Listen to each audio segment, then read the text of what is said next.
Justin Fields is getting the best Heisman odds of any quarterback.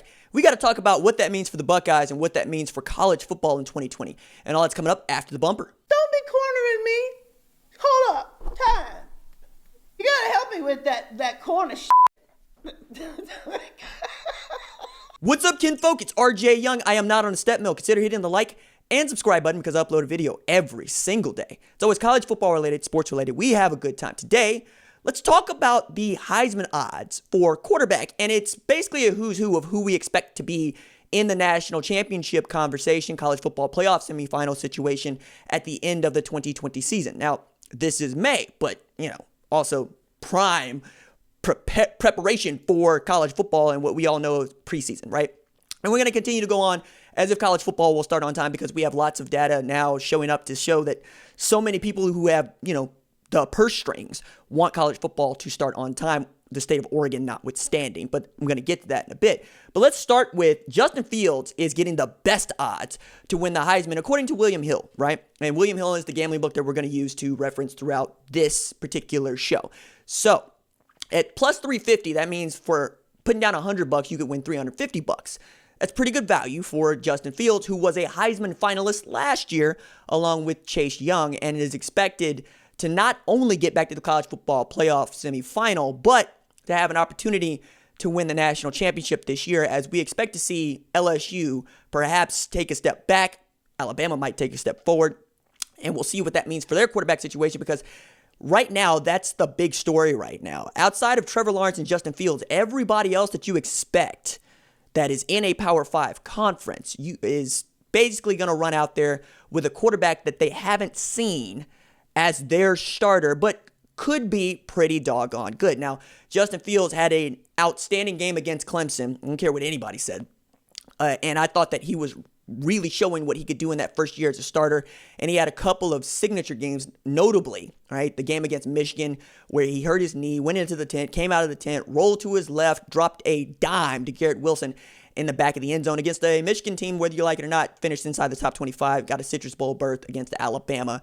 And yeah, Justin Fields is now pushing Trevor Lawrence as perhaps the guy that probably should be taken is the first quarterback off the board in 2021, but we still got another season to play, which leads us to Trevor Lawrence at plus 400. So $50, right? That's what we're talking about. You can win $400 by placing a $100 bet at William Hill on Trevor Lawrence. And that's really good money because he returns not only for his third year as the starting quarterback, as he's basically like 25-1 as a starter, but he gets Travis Etienne in the backfield for a third year, and he gets Justin Ross for a third year. Justin Ross, for many folks, was the best wide receiver between he and T. Higgins. T. Higgins is he was a first-round talent that ended up going in the first round, but 6'4", 230 pounds. Caught a bunch of touchdowns. Tied for, I think, first most with DeAndre Hopkins and Sammy Watkins Jr. for touchdowns by a Clemson wide receiver. Outstanding player. And I think with those two, you got a three-headed monster on offense for Tony Elliott and Dabo Swinney as they look to get back to the college football playoff because they've basically been renting a room there since we introduced this thing. I also think that Trevor Lawrence is going to show this year what he has been building toward because as a true freshman, he was great. As a sophomore, he was good. He could be absolutely excellent this year, and with the ACC being what it is, and then North Carolina being really the only team that we expect to challenge them.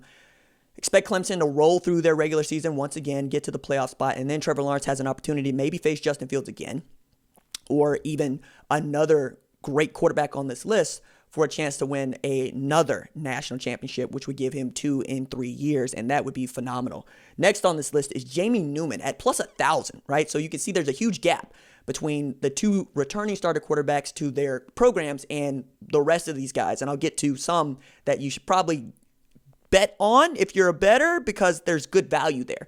Now, I don't think that Jamie Newman is the best value here, even as he's going to take over at quarterback for a Georgia football team that is going to be outstanding on defense because they are.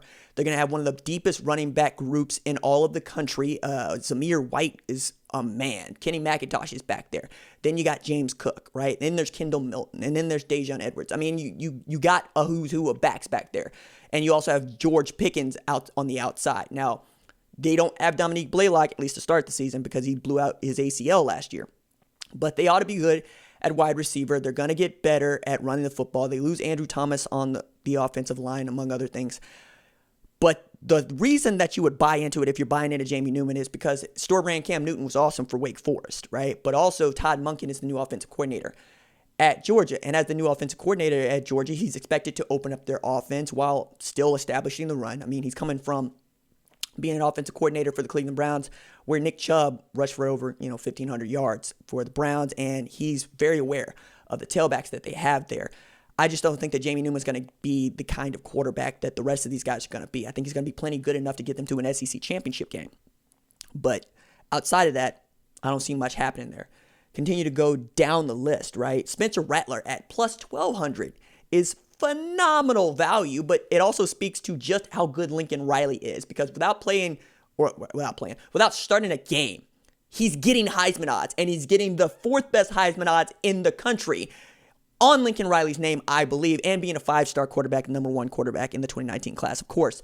But to having put 3 consecutive quarterbacks in the Heisman finalist conversation, having 2 win it, 1 finish as a runner-up, and 3 first or second round draft picks in 3 consecutive years, you can see that everybody is expecting Spencer Rattler to be really good in 2020. I think he could have the same sort of season that Baker Mayfield had in 2015, where he might throw double-digit picks, but he also is going to throw for 35, 40 touchdowns, probably get up around 3,800, 4,000 yards, because he's a little bit better throwing the football than even Jalen Hurts was, and Jalen Hurts had 3,800 yards passing, right? We expect Rattler to be in that mold of Baker and Kyler, where he wants to push the ball down the field.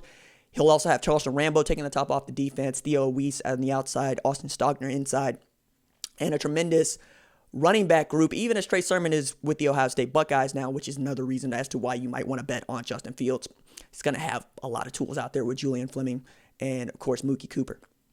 Now, Sam Ehlinger at plus 1,800, you're basically betting on Texas to make the college football playoff with that kind of a number, because he's not going to win the Heisman unless they do, and that means he's got to get past both Oklahoma State, Spencer Sanders, Chuba Hubbard, Tylan Wallace, and Oklahoma, whom I just mentioned, right?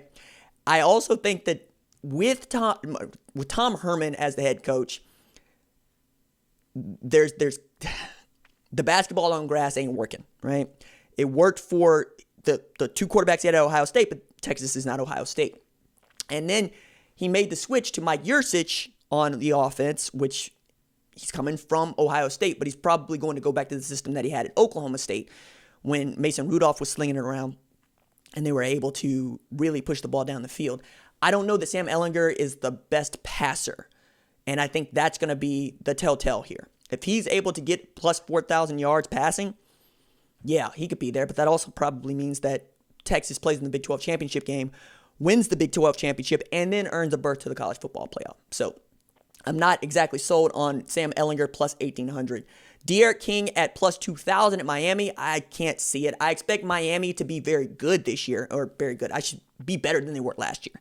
Better than going to the walk-on Independence Bowl and getting stomped by La Tech, because they get so many of these transfers that they hadn't come in last year eligible, right? Bubba Bolden, among others, right?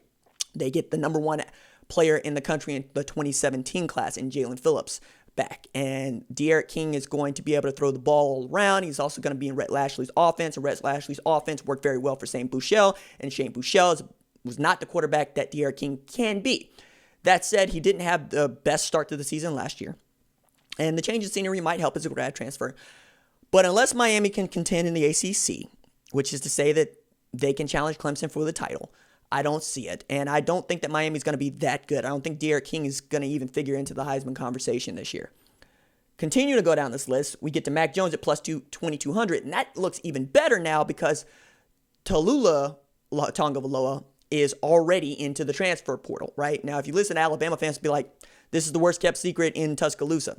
All right, cool, but it still hurts your quarterback depth because that's Paul Tyson behind him and then Bryce Young. Bryce Young, being the true freshman enrollee, 5-star quarterback, number 1 player in the country according to the top 247, probably ends up taking the job away from Mac Jones at some point, and that would be the reason not to bet on Mac Jones. But at plus 2,200, it's really good odds for him. And I could see you betting it because I could see him ending up as a finalist. But knowing what we know about Justin Fields and Trevor Lawrence, it's hard for him to win it unless Alabama goes undefeated. And he shows that he can make all the throws that Tua Tagovailoa was making and doesn't throw, pick sixes and whatnot. So at plus 2,200, I think that's good value. If you're willing to lay it, lay it. Travis Etienne at plus 2,200 as well is good value, but I can't see it if Trevor Lawrence is the quarterback, because that's the one thing that's going to hold him back is he's going to have a Heisman candidate as his quarterback, and we know that generally speaking, the quarterback's going to get more votes because he is the quarterback than the running back. Even as Travis Etienne's coming off a 1,600-yard rushing season, he's averaged better than 7 yards per carry over the course of his career, 8.7 yards per carry in the 2018 season. He'd have to go for 2,200, 2,300 yards to sew up the Heisman, because we saw a couple of backs go for 2,000, and J.K. Dobbins was one of them. He doesn't even make the Heisman finalist list. Tells you a lot. Chuba Hubbard at plus 2,200, I don't feel any better about that than I do for Travis Etienne, because that means that Chuba Hubbard and Oklahoma State would have to contend for the Big 12 championship, win it, and then make the playoff. I don't see it. Now, I don't think Spencer Sanders is going to be the impediment to Chuba Hubbard winning the Heisman, or Tylan Wallace for that matter. I think they're going to ride him. I think he might get up to 300 carries this year because Mike Gundy loves to run the football, and he knows what he has in Chuba Hubbard, which is Secretariat, War Emblem, Alidar. He's got a Triple Crown winner, and he ought to ride him. However, it's Oklahoma State, and the pedigree is only Barry Sanders, right? And they got to go back to 88 for that. And Barry had to basically put together the best season anybody's ever seen by a running back of all time to win the Heisman Trophy. That's basically what I would have to see out of Chuba Hubbard. Myles Brennan at plus 2,800, I don't bet that, but I don't bet that not just because I don't think that Myles Brennan is that good. I don't expect LSU to be great this year. I expect them to be decent, right? 8-9 wins. But I can't see Myles Brennan going for 5,000 yards. I can't see him putting together a Joe Burrow type of season, 2019 season. I can see him putting together a Joe Burrow kind of 2018, right? Where he completes 50+% of his passes and goes for maybe 3,500 yards, maybe. I know that he's got all these records from Mississippi, but that's high school. This is the SEC. This is the toughest league in all of college football. I can't see Myles Brennan just coming over the top of that. And then at the bottom of this, Ian Book at plus 2,800. It's good value.